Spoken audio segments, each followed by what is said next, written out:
지난 한 주간도 하나님의 은혜로 살아왔음을 고백하며 아멘하시길 원합니다. 특별히 지난 한 주간에는 우리 대한민국에 남북 정상들이 모여서 회담이 있었죠.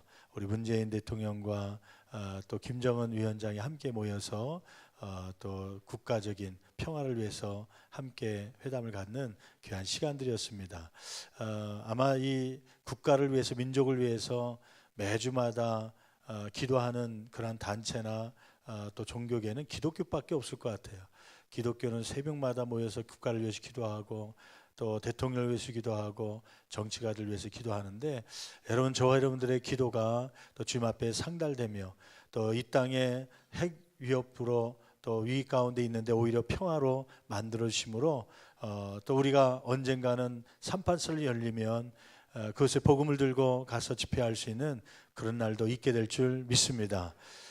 철로도 뭐 다시 연결하고 또 도로도 다시 연결하려고 하는 그런 이야기가 오갔는데, 하여튼 잘 되길 위해서 기도해야 될 줄 믿습니다.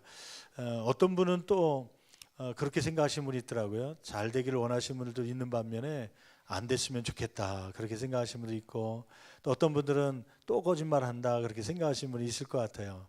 여러분, 아이들을 키울 때 보니까 아이들이 싸우잖아요. 그럼 데려다 놓고 너 잘했냐 못했냐, 잘못했습니다. 너 앞으로 그럴 거냐 안 그럴 거냐, 안 그러겠습니다. 혼날 때는 그러더라고요. 또 얼마 안 있으면 이 아이들일수록요 철이 없어갖고 금방 또 싸우더라고요, 형제들끼리요. 그러더라도 다음에 너 잘못했냐, 다음부터 싸울 거냐 안 싸울 거냐 물어봐야 돼, 안 물어봐야 돼요? 그래도 물어봐야죠. 그 한 번 한 번 잘못했습니다, 다음부터 안 싸우고 있습니다, 그런 얘기를 할 때마다 그 말 때문에 하루 이틀 더 책임지려고 하는 노력들이 있게 될 줄 믿습니다. 나중에는 성숙하게 되면 내가 그렇게 얘기했는데 다음부터 싸우지 말아야지, 부모님을 마음을 알고 싸우지 않는 성숙한 또 자녀가 되는 것이죠. 남북 간에 혹시 또 이게 핵무기 만드는 거 아닌가 그렇게 생각할 수 있겠지만은, 그럼에도 불구하고 그때마다 다시는 만들지 않겠다고 서로 약속도 하고 그러면서 성장하길 바라는 저와 여러분들 되기를 간절히 축원합니다. 정당이나 정치의 어떤 이득을 떠나서요, 북한과 잘 되는 것이 우리 대한민국의 소원 아닙니까? 하여튼 한쪽에서는 뭐 군사적 협박도 해가면서, 한쪽에서는 또 이렇게 선물도 전달하고 또 악수도 해가면서 그러한 양쪽 간의 모습이 있었기 때문에 아름다운 이러한 회담까지도 간 줄 믿고 합력하여 선을 이루신 하나님께서 아무튼 말로만이 아니라 행함 속에 더 예전보다 더 좋은 관계들로 세워가는 은혜가 있게 될 줄 믿습니다. 오늘 말씀 사도행전 말씀을 보기 전에 한번 앞뒷분들 인사를 잘 안 했을 텐데 앞뒷분들 한번 인사하죠. 참 잘했습니다. 하나님 당신을 사랑하십니다. 당신은 하나님의 자녀입니다. 한 가지만 더요. 우리 38선이 열리면 단기 선교 갑시다. 할렐루야, 아멘. 이 금강산 좀 한번 가보고 싶었는데 금방 닫더라고요. 또. 하여튼 이게 정상회담하는 거 보니까 금방 평양은 열려서 갈 수 있을 것 같기도 한데, 하여튼 우리 생에 하여튼 이북 땅에 가서 땅 밟기라도 기도하면서 기도할 수 있는 날도 올 수 있기를 바랍니다. 여러분들 그때까지 살아계셔서 건강하셔서 한번 북한으로 단기 선교 갑시다 하면 신청하셔서 같이 갈 수 있도록 해주시길 바라고, 하여튼 그러한 날이 오길 바랍니다. 사도행전 강의 23번째 날인데, 사도행전 7장 51절에서부터 60절까지 말씀을 중심으로 했지만은 아마 7장 전체 말씀이 본문 말씀이에요. 회개하지 못하는 이유. 오늘 말씀 가운데 보면 사도행전 전체를 보면 설교문이 기록되어 있는 대목들이 있어요. 사도행전 2장에 보면 베드로가 설교한 내용이 담겨져 있죠. 또 오늘 말씀 가운데 보면 스데반이 설교한 내용이 담겨져 있고, 또 나중에 9장 이후에 보면 바울 사도가 설교하는 내용들이 또 담겨져 있죠. 사도행전에 보면 여러 사도들이 설교하는 내용들이 담겨져 있는데, 그 중에 스데반의 설교, 오늘 본문 말씀에 있는 내용이 가장 긴 설교입니다. 7장 2절부터 53절까지 많은 절수를 포함해서 이렇게 예수 그리스도에 대한 말씀을 회중들에게 전달하는 내용이죠. 그 내용이 요약해서 담겨져 있지요. 이 스데반의 설교는 가장 긴 설교, 또 그 스데반의 설교는 피의 설교라고 그래요. 순교를 각오한 설교. 여러분, 그 설교에 종류가 있다고 저희들 신학교 다닐 때 설교학을 배울 때 얘기를 합니다. 첫째는 설교는 논리적인 설교가 돼야 된다. 그래서 논리적으로 서론, 본론, 결론에 가면서 논리적으로 설교를 할 때 성도들이 그 말씀을 이해할 수 있다. 은혜를 받을 수 있다. 두 번째는 논리적 설교보다 더 은혜되는 설교가 있다. 그것은 땀의 설교다. 땀을 흘려가며, 다른 말로 하면 열정적으로 전하는 그 설교에 은혜를 받는다. 논리적 설교보다 그것이 더 낫다. 세 번째는 땀의 설교보다 더 좋은 설교가 있는데 그것은 눈물의 설교다. 호소력 있는, 눈물을 흘리면서 전심으로 호소하는 그러한 설교는 감동을 준다. 그보다 더 좋은 설교가 있는데 눈물의 설교보다 더 좋은 설교는 생활 설교다. 삶을 통하여 보여주는 설교다. 그래서 강대상에서 말하는 설교보다 더 중요한 것은 생활을 통하여서 보여주는 설교가 더 중요하다. 성도는 그것을 통하여서 은혜 받는다. 그렇게 많이 이해를 하죠. 근데 그 생활 설교보다, 삶을 보여주는 설교보다 더 은혜 받는 감동적인 능력의 설교가 있습니다. 그것은 뭐냐면 피의 설교입니다. 예수 그리스도의 보혈의 피를 증거할 뿐만 아니라 그 증거를 위하여서 자신의 피를 쏟는 순교자적 사명을 갖고 전하는 설교가 위대한 설교라고 이야기하는 것이죠. 그러고 보면 이 스데반의 설교는 이 5가지 모든 것을 포함하는 그러한 위대한 설교입니다. 여러분, 저와 여러분의 삶 가운데 구역장으로 혹은 어떤 사역팀의 리더로서 혹은 장로님으로서 이렇게 사역하다 보면, 목회자로서 사역하다 보면 설교할 시간들이 참 많지요. 그럴 때마다 이 피의 설교, 순교자적 사명을 갖고 할 수 있는 이 설교가 저와 여러분 가운데 있기를 간절히 축원합니다. 그런데 결론적으로 얘기하면요, 베드로가 2장에서 설교할 때는 말씀을 증거하자 사람들이 마음에 찔려서 내가 어찌할꼬 하며 그 설교를 들은 사람들이 와서 회개하고 세례를 받은 사람들이 몇 명이나 모였냐면 3,000명이나 더했습니다.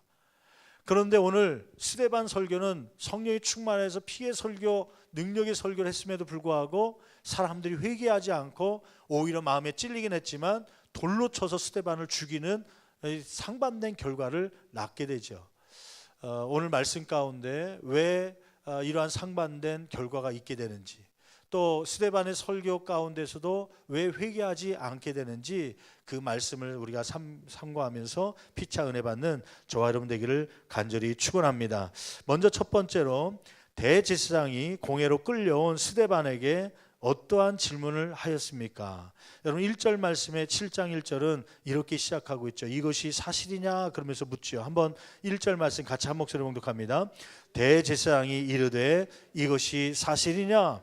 그러니까 사내들인 공회, 지난번에 얘기했듯이 요즘으로 얘기하면 국회의사당, 국회의원들 얘기할 수도 있고 그 기관에서는 재판까지도, 중요한 재판까지도 담당한 것이죠. 스데반이 잡혀서 왔습니다. 그에게 고소하는 사람들이 있었습니다. 그 고소의 내용이 사실이냐라고 묻는 것이죠. 그 고소의 내용은 뭐냐면 사도행전 6장 13절 14절에 나와 있는 내용이에요. 지난주에 우리가 살펴봤듯이 크게 두 가지죠. 하나는 하나님을 모독했다고 하는 것이에요. 하나님을 모독했다. 두 번째는 모세를 모독했다. 왜냐하면 율법이, 구약의 율법이 패하고 새로운 율법을 주셨다. 율법은 모세가 정한 것인데, 모세를 통해서 준 것인데 율법이 잘못됐다고 하는 것은 모세를 모독한 거 아니냐, 그렇게 반문한 것이죠. 또 율법 안에는 성전 안에서 죄를 씻기 위해서 짐승을 잡아서 죽여야 되는 성전 제사를 이야기하고 있는데 이제는 그것이 필요 없다고 하니까 당신은 모세를 모독한 것이고 그리함으로 당신은 이러한 재판을 받았는데 고소를 당한 것이죠. 하나님을 모독했다는 건 뭐냐면 그 당시에 유대인들이 중요시 여기는 3가지가 있었습니다. 첫째는 할례입니다. 할례. 이스라엘 백성들, 유대인들은 이 할례, 남자의 성기의 표피를 잘라가면서, 오늘날로 얘기하면 아마 포경 수술에 해당하는 것이죠.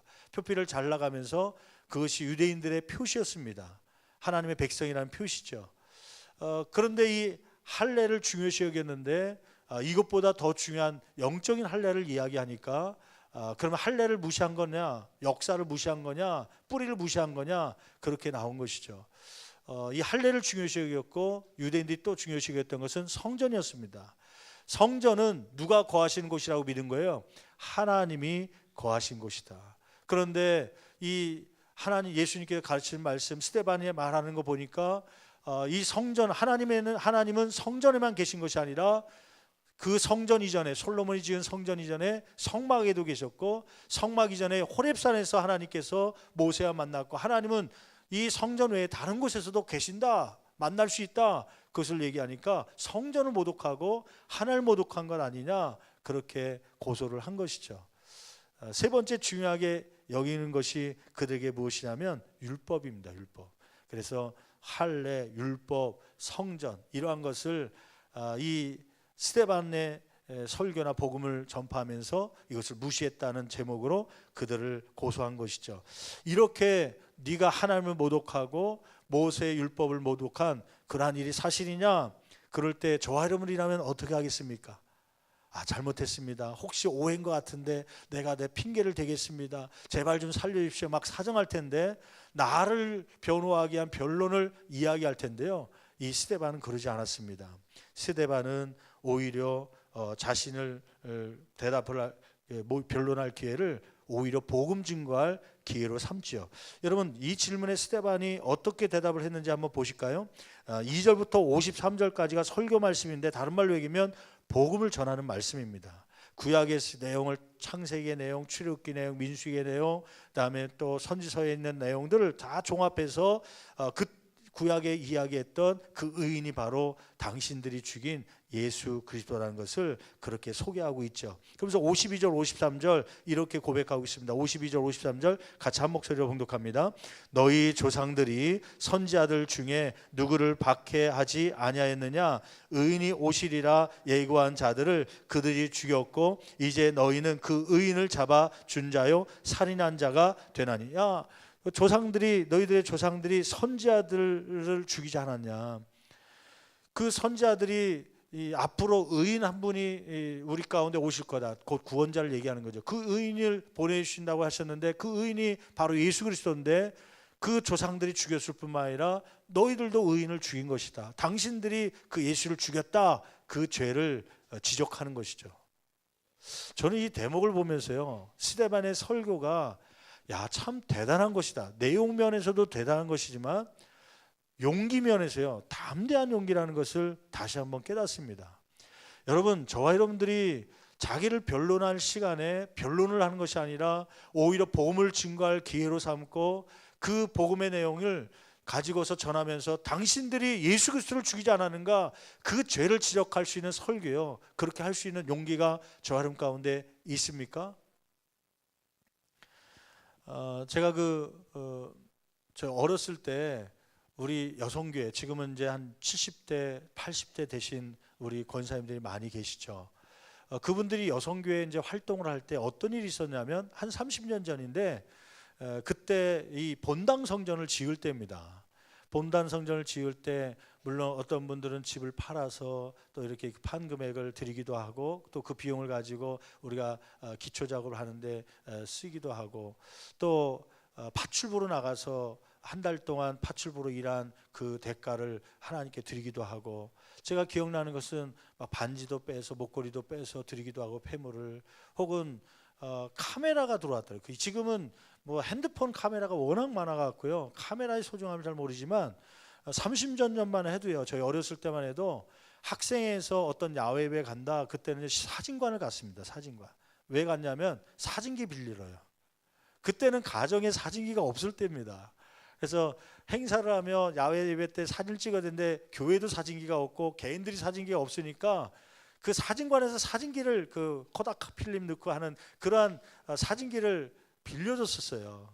얼마를 내면 하루 동안 빌리고 이틀 동안 빌리고 그래갖고 빌려서 수련회 때 찍어서 갖다 주고 필름을 맡기고 인하하기도 했죠. 근데 그 어떤 분이 아마 이 사진기에 대한 애착을 가지고 사진을 갖고 있었던 분이 있었던 것 같아요. 교회 건축한다고 그러니까 그것을 그냥 통째로 드린 거예요. 이제 그렇게 건축원금을 드려도 부족하니까 여성교회에서 사업 가운데 무슨 사업을 했냐면 모내기 사업에 나가는 사업을 한 거예요. 이때쯤이었던 것 같아요. 저 김포 강화 쪽에 모 심는 데가 있거든요. 일꾼들이 없으니까 모 심을 사람을 모집합니다. 이제 소문을 듣고 이제 연락이 돼 갖고 우리 여성교회가 가겠습니다 해 갖고 여성교회가 봉고차 2대로 막 싣고 가 갖고 막 10명 20명이 모를 심고 하루 일당 받은 거를 갔다 와서 다 건축원금으로 드린 일이 있어요. 그러면서 또 하나 사업이 뭐냐면은 방송 출연입니다. 방송 출연.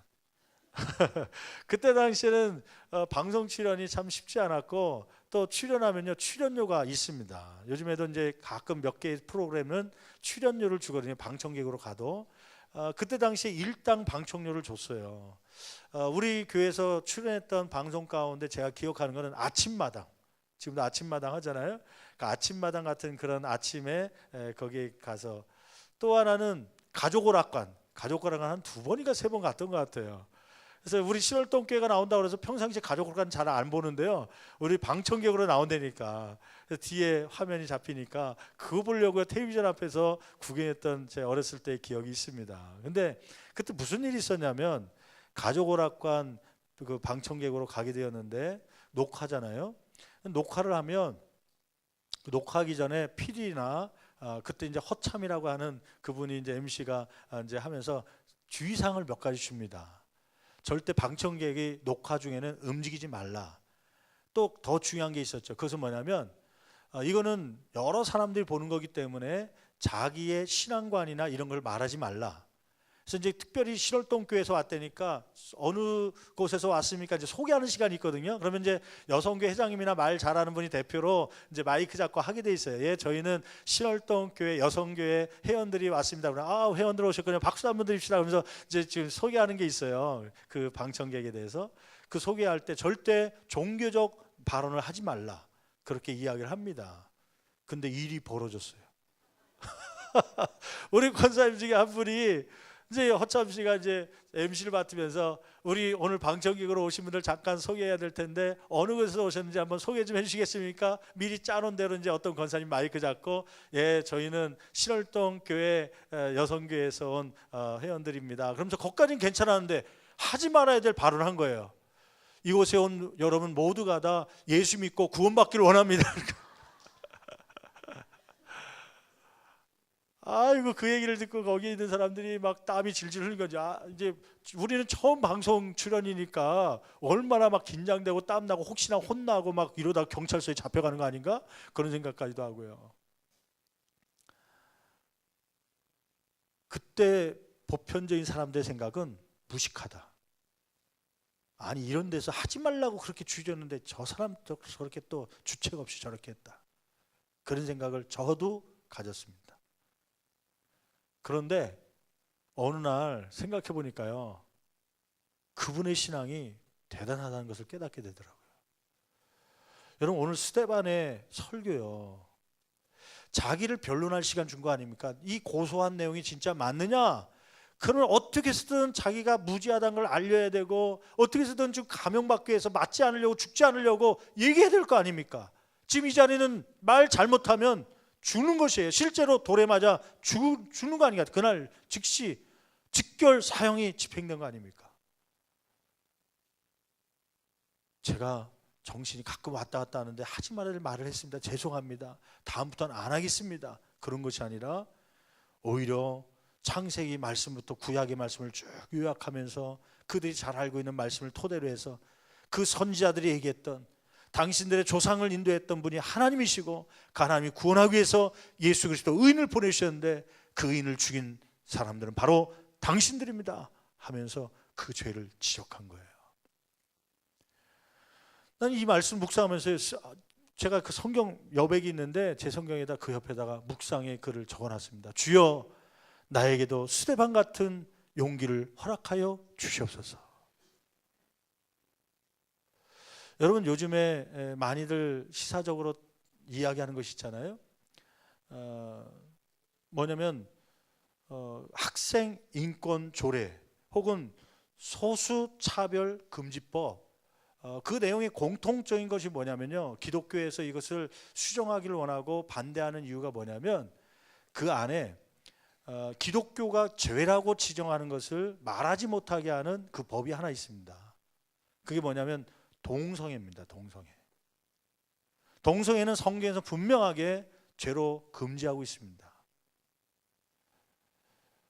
그런데 이 동성애를 학생 인권을 존중하기 위해서 그를 함부로 학교나 교사들이 공공장소에서 얘기하지 말라는 것이죠. 제가 그 내용 중에 한 개를 카피해 왔는데 무슨 내용이냐면 서울학생인권조례 5조 3항에 따르면 이런 내용이에요. 학교의 설립자, 경영자, 학교의 장과 교직원, 학생은 차별적 언사나 행동, 동성애 같은 혐오적 표현 등을 통해 다른 사람의 인권을 침해해서는 안 된다. 이 말이 뭐냐면 교장일지라도 교사일지라도 교직원일지라도 학생 중이라도 동성애에 대해서 죄다, 그 동성애를 하는 사람들의 마음을 상하게 하거나 혐오적인 마음을 갖게 하는 그러한 내용을 해서는 안 된다는 것이에요. 만약에 하면 어떻게 되는가? 벌금을 물기도 하고 교도소에 수감되기도 합니다. 이게 학생인권조례 내용에 담겨져 있는 거예요. 그 다음에 소수차별금지법, 국가에서 추진하려고 하는 소수차별금지법에도 이 내용이 비슷한 내용이 담겨져 있죠. 그래서 이미 영국은 이것이 통과되어 왔고 영국에서는 목회자가 동성애가 죄라는 것, 혹은 동성애자가 와서 목사님 주례 좀 해주세요. 그러면 나는 동성애가 죄이기 때문에 주례할 수 없습니다 라고 그러면요, 그 목사님을 신고하면 감옥에 가야 됩니다. 우리나라 그 법을 지금 이제 추진하려고 하고 있고 또 일부는 돼 있고요. 그래서 이것을 없애려고 하는, 또 이 법 제정을 하지 못하게 하려고 하는 기독교의 운동이나 아니면 시민단체가 그 일을 많이 하고 있죠. 이게 소수를 인권을 유지하려고 하다 보니까 다수가, 그것을 싫어하는 다수가 피해를 보는 오히려 역차별이라는 것이 있을 수 있죠. 그래서 아무튼 이러한 부분에 있어서 이야기하고 있는데, 혹시나 여러분 동성애 그 혐오 발언을 강대상이나 공공장소에서 할 수 없다, 그 법이 통과됐다면 목회자인 제가 설교 시간에 동성애에 대한 내용이 나올 때 동성애는 죄라는 것을 과감하게 얘기해야 될까요? 말아야 될까요? 자, 해야 된다고 생각하는 분은 1번, 국가에서 하지 말라고 그랬으니까 목사님 몸을 사리기 위해서 하지 말아야 됩니다. 2번, 한번 국가에서 그렇게 법을 정했을지라도 목사님은 해야 됩니다. 한번 손 들어보세요. 목사님은 그 하나님의 말씀이니까 담대히 증거해야 됩니다. 예, 손 내리시고. 목사님 건강을 위해서, 앞으로의 창창한 미래를 위해서 국가가 하지 말라니까 하지 말아야 됩니다. 한번 손 들어보세요. 별로 없네. 거의 다 하자는 쪽이네. 어차피 잡혀가는 사람은 담임 목회자니까 나는 상관없으니까 마음껏 하십시오. 그런 내용 같아요.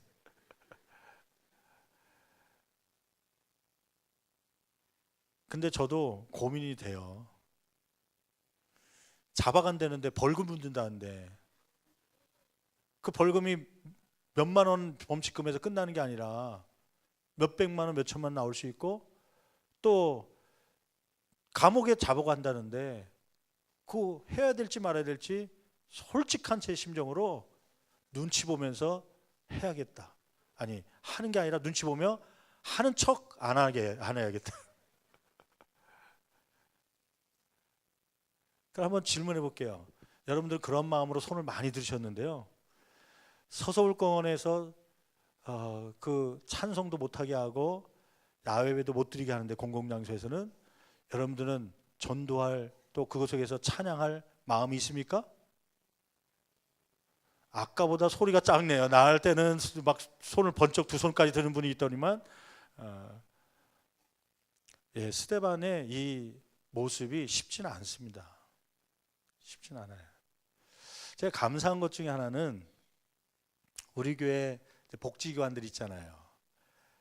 어린이집, 또 지역아동센터 2개가 있고 또 어르신센터가 있는데 어느 날 어린이집에 있다 보니까 찬송 소리가 막 나더라고요. 했고 선생님들 불렀어요. 원장님을 불러서 아니 저거 공공시설 복지기관에서는 이 종교적 색깔을 띠지 말라고 그러는데 저렇게 찬송 배워도 됩니까? 목사가 이제 물어본 거예요, 선생님한테. 했더니 원장님이 그래요. 목사님 괜찮습니다. 괜찮습니다. 이제 법적으로는 괜찮은 게 아니에요. 사실 우리끼리 얘기니까. 혹시 신고하려고 그러지 마십시오. 제가 한 번은 지역아동센터 처음 만들 때 그때 막 속이 상했던 적이 있었어요. 하나님을 아는 것이 지혜의 근본이다. 잠언 선생님 말씀을 써갖고 현수막을 걸어서 그 지역아동센터 그 중앙에다 딱 붙여놨거든요. 현수막을 디자인해갖고. 근데 어느 날 갔더니 그 떨어져 있더라고요. 그냥 떨어진 게 아니라 누가 띈 거예요.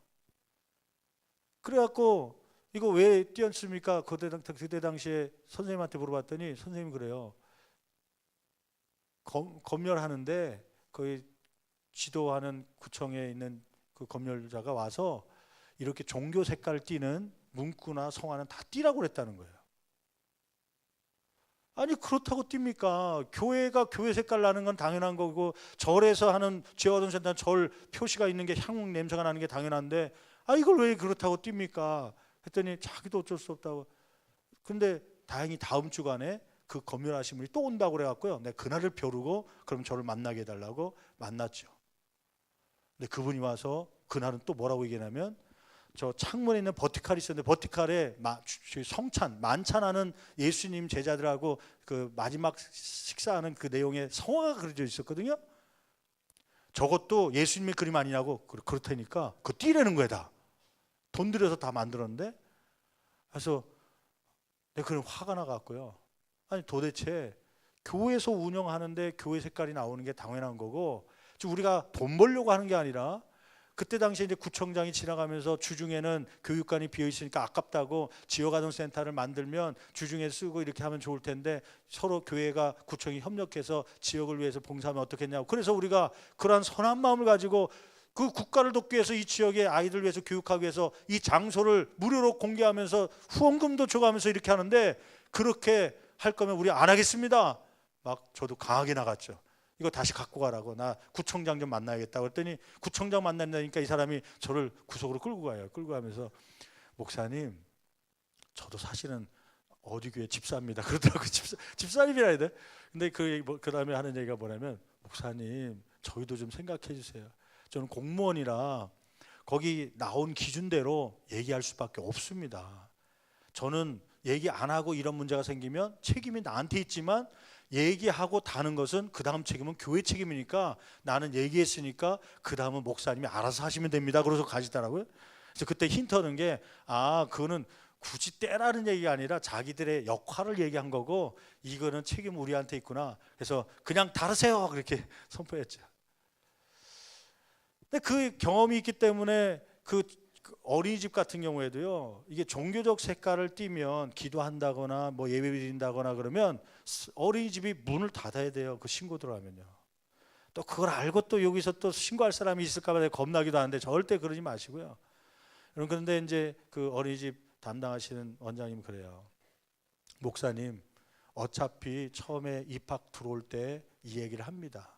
어차피 어린이집은 교회 안에 들어와 있고 교회에서 운영하기 때문에 기독교적 그 기초를 가지고 성경을 토대로 해서 가르칩니다. 기도하는 모습, 예배 드리는 것, 식사 전에 기도하는 것 이런 거 가르치는데 들어오시겠습니까? 물어보고 동의하신 분들이 들어온다는 거예요.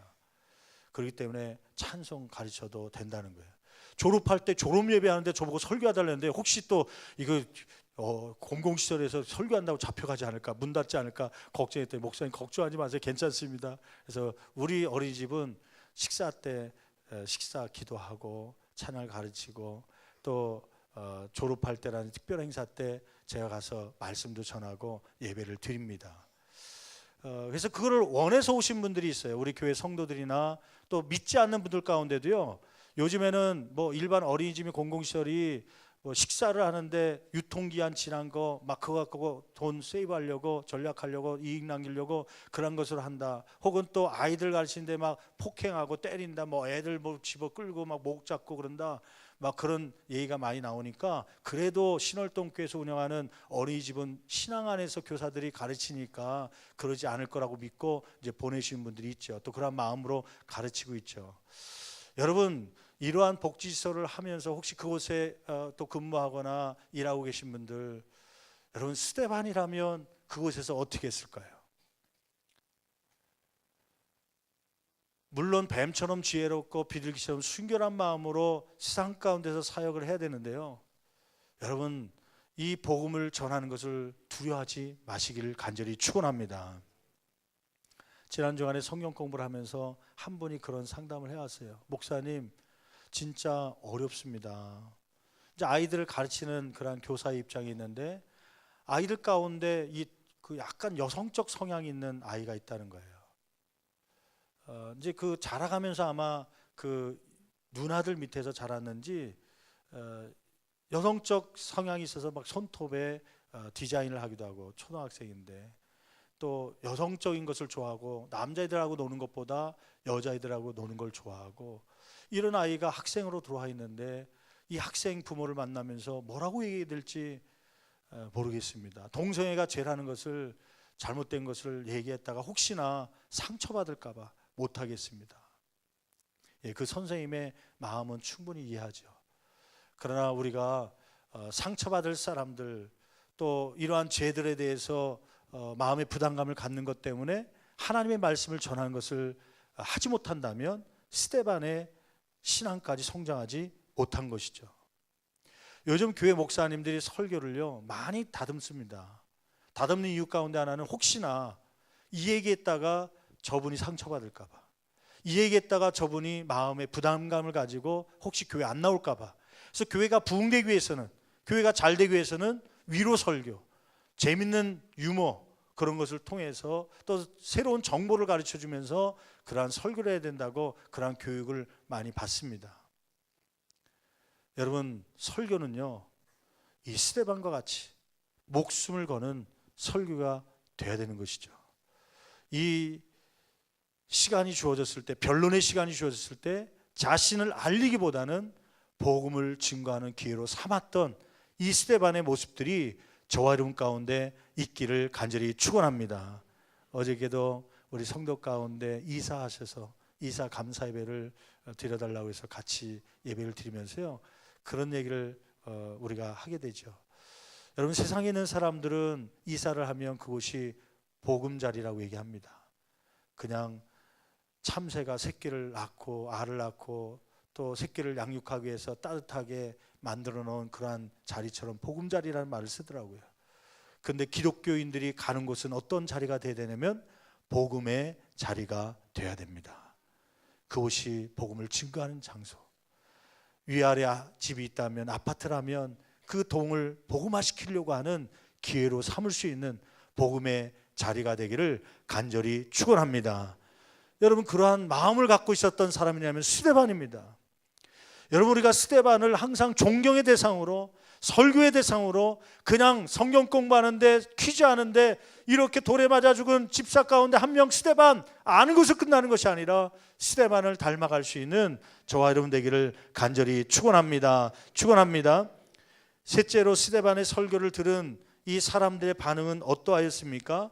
마음의 찔림을 받았지요. 54절 말씀 같이 한 목소리로 봉독합니다. 그들이 이 말을 듣고 마음에 찔려 그를 향하여 이를 갈거늘. 여러분, 이를 간다는 것은 어떻게 해서든 내가 그렇게 하겠다고 하는 표현 아닙니까? 근데 거기에 보니까 마음에 찔렸어요. 마음에 찔렸는데 그러나 이를 갈며 오히려 회개하지 않고 돌로 쳐 죽이려고 하죠. 세 번째, 그들은 스데반에게 달려들어 돌로 쳐 죽였습니다. 57절 58절 말씀 같이 한 목소리로 봉독합니다. 그들이 큰 소리를 지르며 거기 한번 밑줄 그어볼래요? 귀를 막고 일제히 그에게 달려들어 58절 성 밖으로 내치고 돌로 칠세 증인들이 옷을 벗어 사울이라는 청년의 발 앞에 두니라. 마음의 찔림을 받았지만 회개의 자리로 가지 아니하고요, 그들은 이를 갈고 오히려 스데반을 그 당일날 돌로 쳐서 죽게 한 것입니다. 여러분 사도행전 2장 37절 말씀 한번 거기 말씀 한번 찾아볼까요? 사도행전 2장 37절. 베드로의 설교의 내용이 담겨져 있는데 2장은 베드로가 오순절날 성령을 받고 설교를 했을 때요. 그때 사람들의 반응은 어땠습니까? 2장 37절 말씀 볼까요? 2장 37절 우리 자막으로 한번 띄워주시고요. 2장 37절 말씀 같이 봉독합니다. 그들이 이 말을 듣고 이제 베드로의 설교를 듣고 그때는 이제 스데반이 아니라 베드로가 설교했을 때 그 말씀을 듣고 어떻게 했다는 거예요? 마음에 찔려. 여기 말씀에 보니까 똑같은 단어가 써져 있네요. 마음에 찔렸다. 베드로가 성령이 충만해 설교할 때도 거기에 모인 사람이 마음에 찔렸고 스데반이 설교할 때도 사람들이 마음에 찔렸어요. 거기까지는 똑같습니다. 그런데 베드로 때는 어떻게 됐다는 거예요? 거기 모인 사람들이 마음에 찔려 37절 계속 읽어봅니다. 베드로와 다른 사도들에게 물어 이르되 형제들아 우리가 어찌할꼬 하거늘. 그 다음에 38절 보면 베드로가 설명하죠. 너희들이 마음에 찔린 것으로 멈추지 말고 회개하여 세례를 받으라. 그리하면 너희들의 제사를 받고 성령의 선물을 받게 될 것이다. 그랬더니 42절로 넘어갈까요? 41절 말씀 보면 그 들었던 사람들이 마음에 찔리고 회개함으로 어떻게 됐다는 거예요? 41절 같이 봉독합니다. 그 말을 받은 사람들은 세례를 받음에 이날의 신도의 수가 몇 천이나 더하더라? 3천이나 더라. 마음에 찔렸을 뿐만 아니라 그때는 회개하고 세례를 받고 세례받은 사람의 숫자가 3천이나 더하는 은혜가 있게 된 것이죠. 그런데 오늘 스데반 7장으로 와보십시오. 7장으로 그들이 어떻게 했다는 거예요? 아까 말씀해 보니까 7장 몇 절이에요? 54절 말씀 볼까요? 54절 같이 다시 한번 봉독합니다. 54절 그들이 이 말을 듣고 스데반의 설교를 듣고 마음에 찔려. 여기까지는 똑같죠. 그런데 어떻게 했다는 거예요? 그를 향하여 회개했다는 거예요? 이를 갈았다는 거예요? 이를 가는데 그냥 이를 간 것이 아니라 죽이려고 하는 이를 가는 거예요. 그러니까 회개하지 않은 겁니다. 여기서 여러분 왜 스데반의 설교를 들었던 사람들은 회개하지 않고 그들은 스데반을 오히려 돌로 쳐서 죽이는 그러한 사람이 되었을까요? 여러분 거기에 말씀해 보니까 두 가지 근거를 찾을 수 있죠. 첫째는 그들의 목이 곧았다는 이야기입니다. 여러분 51절 말씀 볼까요? 사도행전 7장 51절 같이 한 목소리로 봉독합니다. 목이 곧고 마음과 귀에 할례를 받지 못한 사람들아 너희도 너희 조상과 같이 항상 성령을 거스린도다. 스데반이 뭐라고 설명하냐면 이 청중들이 어떤 사람이냐면 목이 곧다라는 것이 목이 곧다. 목이 곧은 것이 무슨 말일까? 그러니까 우리 한국말에는 목이 뭐하다는 거예요? 뻣뻣하다, 교만하다 그런 말로 이해되기도 하는데 그 원어의 뜻을 보니까 완고하고 고집이 센 사람을 이야기할 때 목이 곧다라는 말을 써요. 이 고집이 세다는 것, 그것 때문에 고집 때문에 자기의 가치관, 그 가치관 때문에 경험 때문에 사람들의 말을 받아들이지 않는 그 완고한 모습을 목이 곧다라고 하는 것이죠. 성경에 보니까 마가복음 4장 말씀에 보면 예수님께서 씨를 뿌리는 자의 비유를 통하여서 마음의 밭의 상태를 이야기하죠. 첫째는 길가 같은 밭이 있다. 말씀의 씨앗이 떨어지지만 뿌리조차도 내리지 못하는, 그래서 새가 와서 그 씨앗을 뺏어가는 그러한 사람이 있다. 두 번째는 돌짝밭 같은 마음이 있다. 돌짝밭은 조금 뿌리를 내는 것 같지만 밑에가 흙이 아니라 돌이라서 뿌리를 내리지 못하고 해가 비치니까 물을 제대로 빨아들이지 못해서 말라 죽는, 열매 맺지 못하는 그러한 밭. 세 번째는 가시떨기에 떨어진 씨와 같다. 뿌리를 내리고 줄기가 뻗는 것 같은데 가시떨기에 찔리니까 더 이상 뻗지 못하고 열매 맺지 못하는. 근데 마지막 네 번째 밭이 있다. 좋은 밭인데 옥토 같은 그런 밭인데 씨앗이 떨어지면 줄기를 뻗고 열매를 맺을 때 30배, 60배, 100배를 맺는 밭이다. 어떤 밭이 돼야 된다는 거예요? 이 옥토 좋은 밭이 돼야 된다. 근데 거기에 소개된 길가 같은 밭이 이 완고하고 고집센 밭입니다. 이 고집이 있으면, 자기의 생각이 있으면 구원받을 만한 말씀인데도 불구하고, 살리는 말씀인데도 불구하고 그 말씀을 이 마음 가운데 심지 못하는 것이에요. 이 청중들이 그랬다는 것입니다.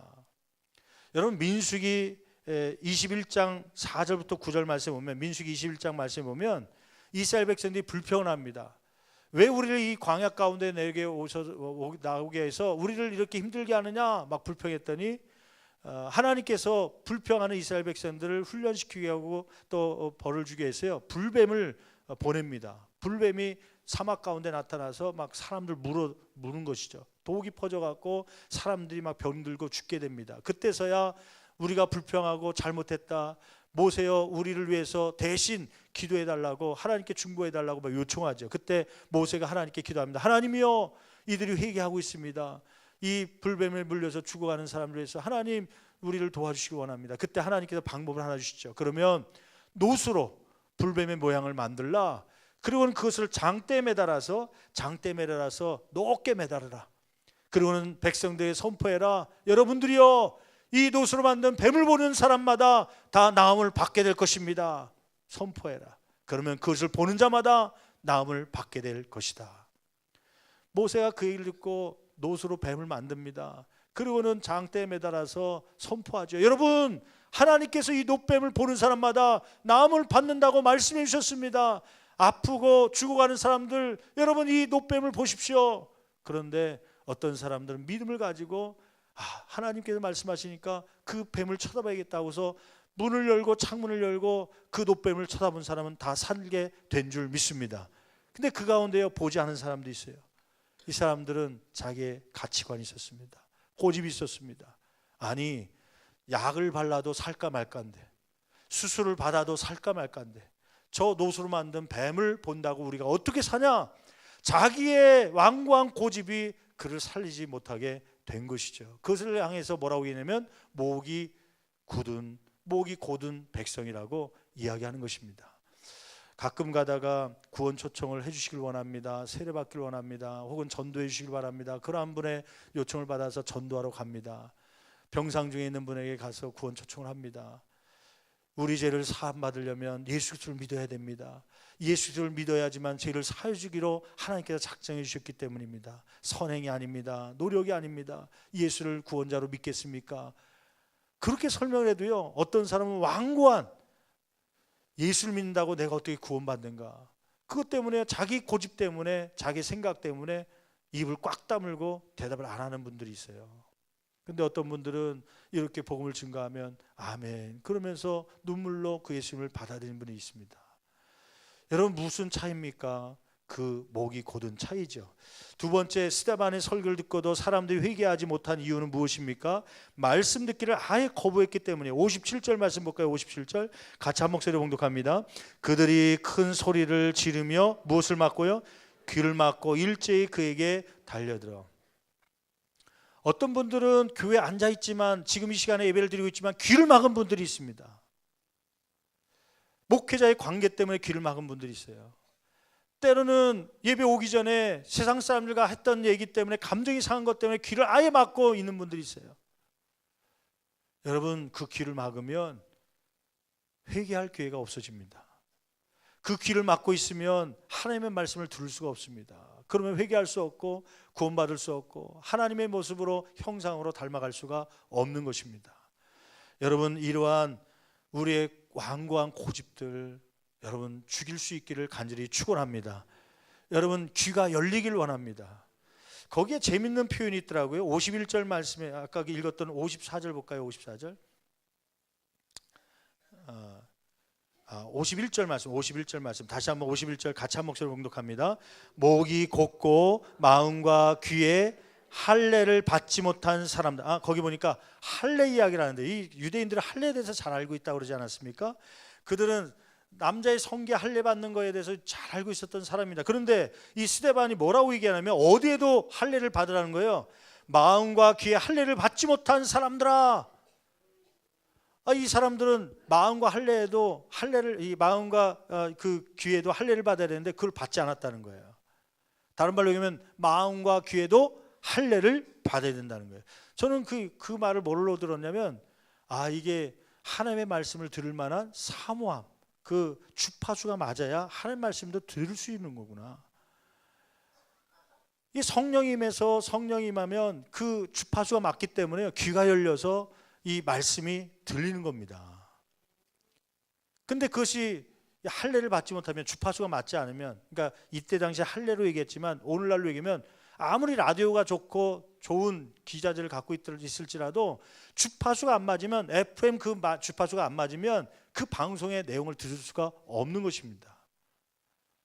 그래서 여러분들 교회 올 때마다 말씀을 들을 때마다 무슨 기도를 해야 되냐면 하나님 내 마음과 귀에 무엇을 받게 해달라고요? 할례를 받게 해주십시오. 다른 말로 얘기하면 하나님 주파수가 같아갖고 하나님의 말씀이 선포될 때 나에게 주시는 음성으로 들리게 하여 주시옵소서.